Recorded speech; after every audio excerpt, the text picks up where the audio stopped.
तरीके से परमेश्वर बात करता है। कितने तरीका? अब मैं 5 प्रकार के लोगों के विषय में मैंने कहा, वचन के अनुसार बाइबल में 5 प्रकार के लोग चलते थे यीशु के साथ में। उसी प्रकार परमेश्वर 3 तरीका से बात करता है। कितना तरीका? और पहला आज एक और तरीका, चौथा तरीका। यहाँ 3 तरीका से परमेश्वर बात करता है। कैसे? पहले तो है, हम जब प्रार्थना करते हैं तो परमेश्वर से बातें करते हैं।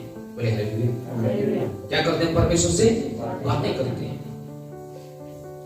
प्रार्थना, उसका मतलब है परमेश्वर से बातें करना, उसको बोलते हैं प्रार्थना। और दूसरी बात यह है, वो वचन के द्वारा बात करता है। किसके द्वारा?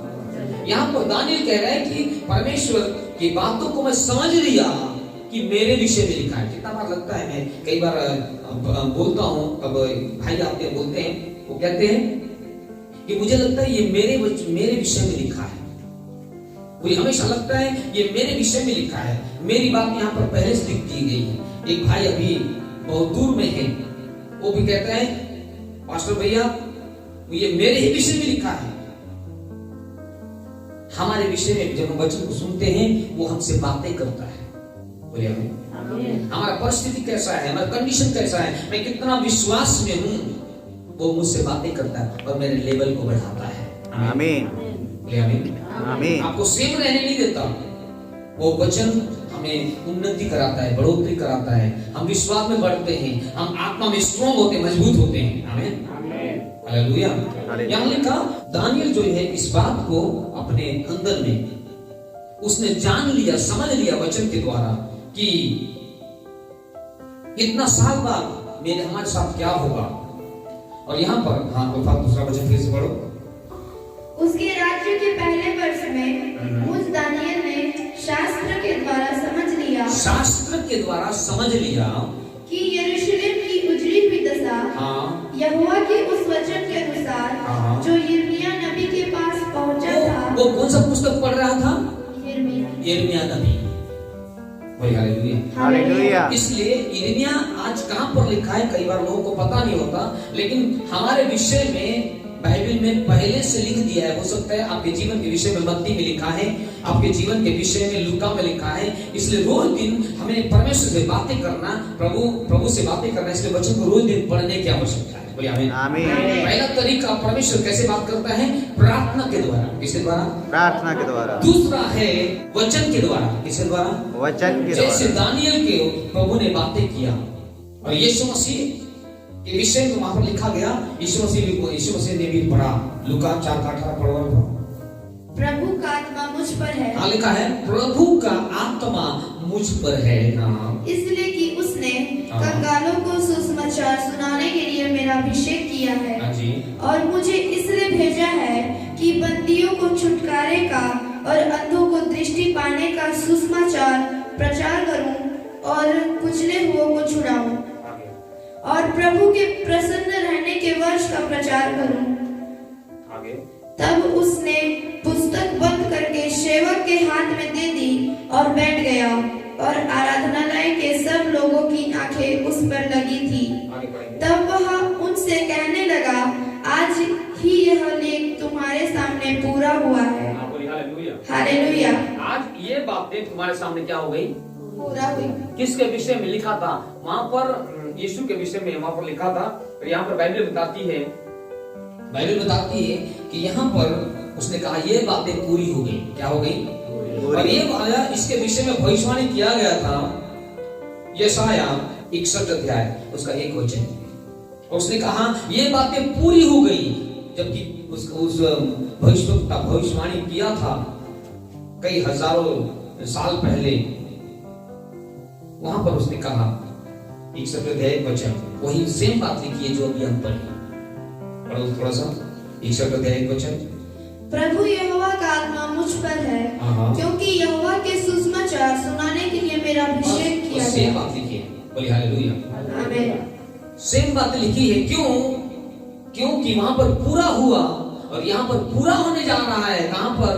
दानियल को परमेश्वर ने दिखाया ये बातें पूरा होगा, इसलिए उसने जान लिया वचन के द्वारा। बोलिए आमीन।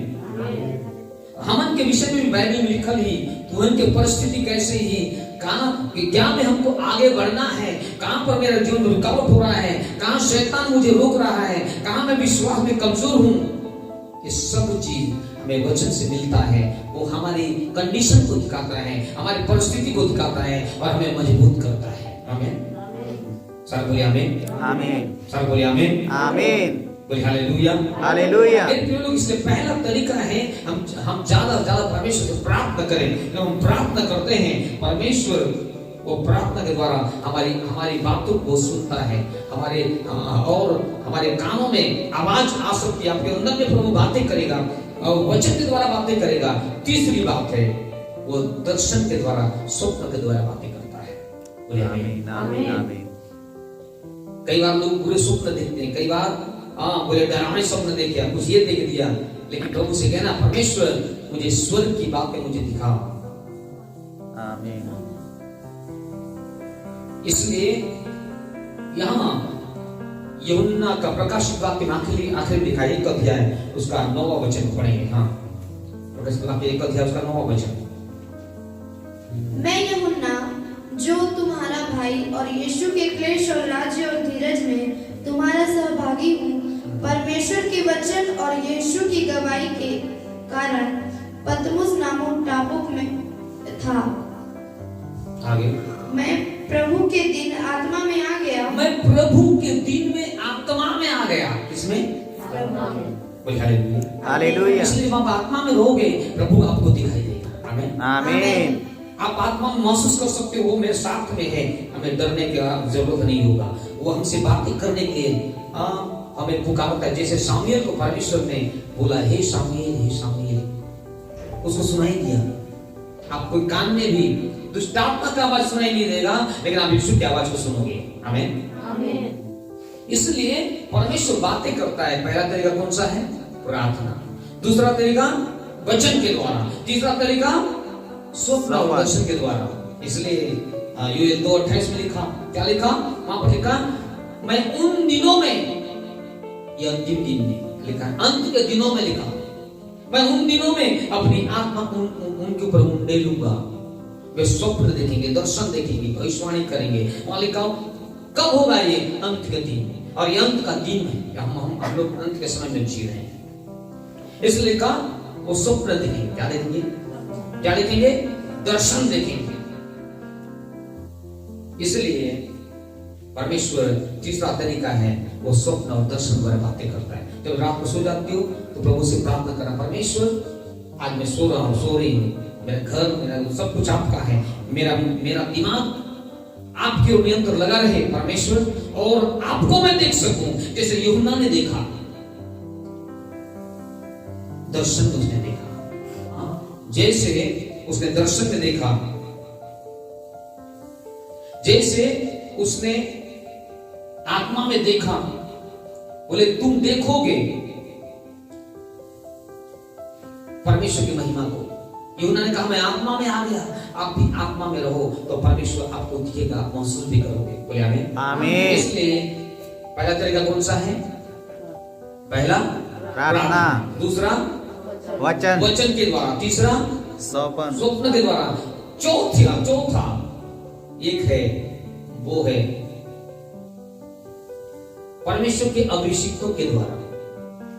वो डायरेक्ट हो सकता है यहाँ से उनके बातें कर रहे हो सकता है कहीं पर आप चले गए, कहीं पर मीटिंग्स हो रही है, परमेश्वर उस अभिषिक्त के मुंह के द्वारा आपसे बातें करेगा। आमीन। आमीन। आमीन। आमीन। आमीन। आमीन।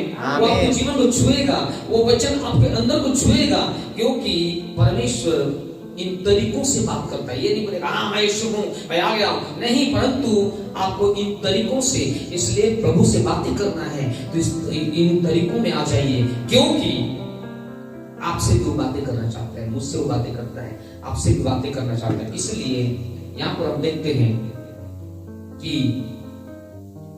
दानियल, जिसे बात मैं आज बताने जा रहा हूं, दानियल वचन को पढ़ा और वचन को पढ़ा और उसने जान लिया। और वचन क्या लिखता है वहां पर? लिखा जान लिया और समझ लिया। समझने के बाद उसने क्या किया? आज ये उपवास का दिन है, प्रार्थना का दिन है। जब हम प्रार्थना करेंगे बंधन टूटेंगे। बोलिए आमीन। आमीन। इसलिए हमने गीत गीत गाया, प्रार्थना करें, आराधना करें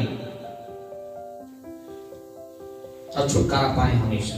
आमीन आमीन। हम गीत गा रहे थे, प्रार्थना करो निरंतर। एक दिन करके चुपचाप रहने से नहीं होगा, निरंतर करो। इसलिए एक वचन लिखा, निरंतर प्रार्थना में लगे रहो। आमीन आमीन आमीन। कैसे रहो? लगे रहो। एक दिन लग गए, 2 घंटा लग गए नहीं, परंतु हमेशा चलते फिरते उठते बैठते उसके ध्यान में रहकर प्रभु की ओर निहारते रहना। आमीन आमीन। इसमें वचन लिखा, जब तुम निरंतर प्रार्थना में रहोगे कोई तुम्हें जीत नहीं पाएगा। क्यों? क्योंकि आप लगे हो उस काम के लिए। मेरे प्रिय लोग, इसलिए यहाँ वचन बताती है यीशु मसीह निरंतर लगा रहा 40 दिन 40 रात। ये व्यक्ति जान लिया, समझ लिया, प्रार्थना करने बैठ गया। ऐसे नहीं बैठा, परंतु उपवास करके वो घुटना में आ गया, उपवास करने लगा और पश्चाताप करने लगा। हे परमेश्वर, मेरे पुरखा लोग अगर कोई गलती की होगी तो क्षमा कर। वो दानियल की पुस्तक से 9 अध्याय उसका पूरा प्रार्थना है।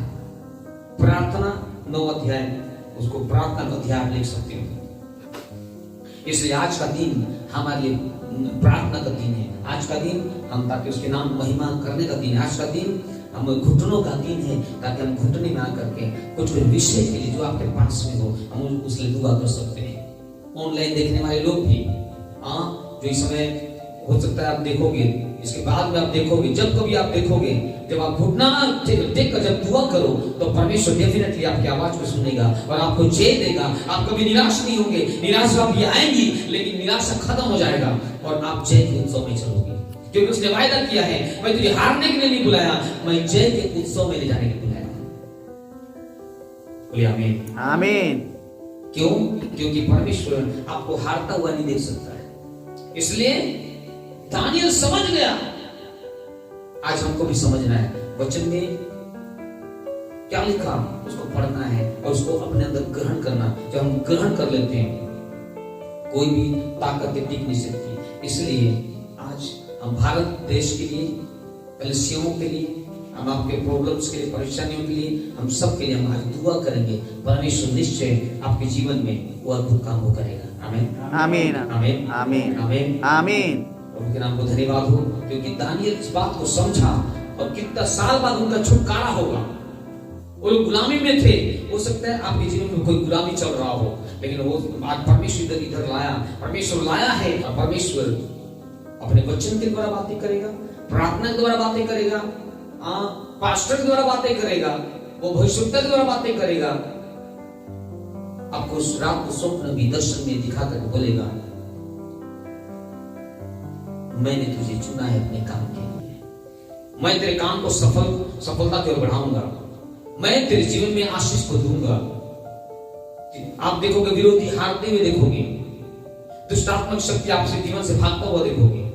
इस प्रकार से परमेश्वर आपसे बातें करेगा। मेरे प्रिय लोग, इसलिए हम प्रभु के साथ संगति करें। साथ चलता हूं, जय जरूर पाता हूं, आप बोलोगे भी। मेरे प्रिय लोग, इसलिए हमें यीशु मसीह ने सिखाया, जब तुम उपवास करो, इसलिए हम जब उपवास करें इन बातों को रखें। खाली आत्मा में बढ़ने के लिए नहीं बोलना, परंतु परमेश्वर मुझे आत्मा में भी बढ़ना है, आपसे मुझे बातें करना है। आमीन आमीन। इसलिए आपसे मुझे बातें करना है, प्रभु आप मुझसे बातें करें। बीते दिन में हम सुन रहे थे कि एक व्यक्ति ने बोला, प्रभु अगर है दुनिया में कोई ईश्वर है तो मुझसे मुलाकात करेगा, नहीं तो मैं जाके ऐसा हम करना नहीं। लेकिन वो स्थान लिया कि कोई ईश्वर है तो मुझे दिखाई दे, और उसने यीशु को अपने जीवन में बेचैन हो गया, सब कुछ हो गया, लेकिन आखिरी में अगर कोई है तो मुझसे बातें करके उसने ठान लिया। और पता है हमको उसको एक कमरे में परमेश्वर ने दर्शन दिया, जिसका नाम था साधु सुंदर सिंह। मेरे प्रिय लोग, इसलिए हम उस परमेश्वर को हमेशा हम ऐसा खोजें, हम ऐसा अपने जीवन को बनाएं, ताकि इस जीवन के द्वारा प्रभु को महिमा मिले। लोग भले हो सकता है आप यीशु को ना देखो, लेकिन आप यीशु को दिखा सकते हो लोगों को। आमीन आमीन आमीन आमीन। आप यीशु को दिखा सकते हो, यीशु कहाँ है? मेरे अंदर में है।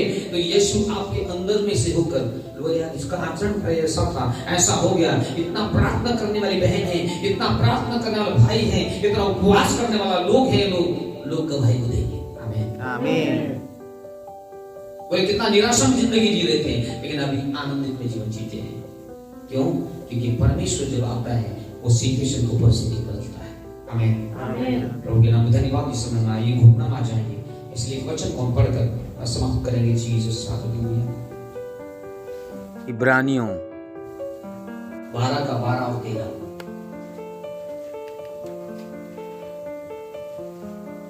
इसलिए ढीले हाथों और निर्बल घुटनों को सीधे करो। इसलिए हम फिर से एक बार, इसलिए ढीले हाथों, अपने हाथ को भी ढीला, अगर ढीला अगर है उसको हाथ को उठा लेना। क्या लिखा है? अपने ढीले हाथों को, हाँ, और निर्बल घुटनों को सीधे करो। मतलब हाथ को भी सीधा करो और घुटने को भी क्या करो? सीधा करो।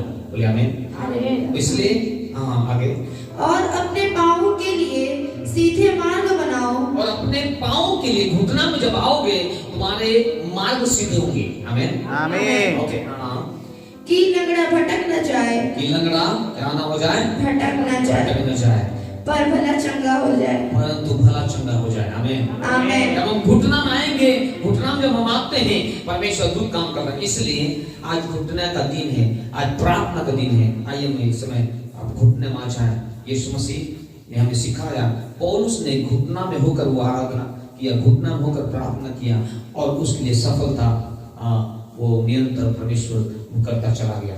इसलिए आप पास कोई विषय हो, बोले हालेलुया, बोलो यीशु के नाम में, यीशु के नाम में। आमीन।